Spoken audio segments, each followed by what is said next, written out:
I'm going to take you through a very small and short journey into the dark mind of a criminal and a manipulator. But I'll just tell you, as I take you through this journey, the studies that we have recently conducted, for instance, on domestic violence, they show that when a man particularly puts his hands around a woman, around her neck, she is, listen carefully, she is 10 times more likely to die as a result of a homicide than a man that would have never done that to her. I mean, in fact, we have cities all over the United States now that are adopting, various mandates and statutes that essentially, for the first time, a domestic violence offender will put his hands on her neck. He's gone to prison for a long time because of that correlation that exists.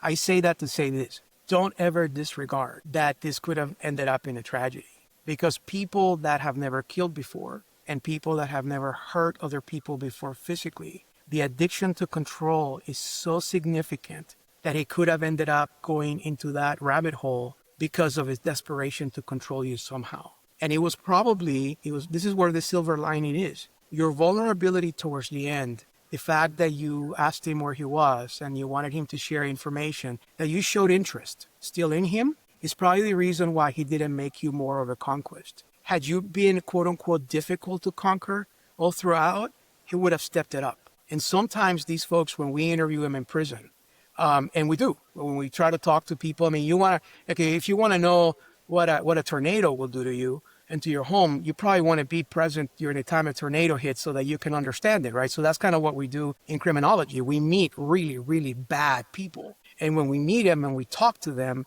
and these are people that, and this is what I tell my students, I tell a lot of folks that are interested in the field, when you go into criminology, you understand that you're going to be talking to the devil almost every day. And you're going to also be explaining the devil every day. And so people think that these people are like the movies, that they show up with the knife and that they're all rough looking and all that. These are people in suits. These are people that look like you and me, and that you go to the movie theater and you're sitting down next to somebody that probably has somebody buried in their crawl space, and we just don't know. Right. I mean, that's the reality in which we live. And I'm not trying to make the audience here go into creep mode, today. But I will tell you that the reality of what we have around us is we have the potential of criminals, some of whom have exercised already that habit without really showing it to the world.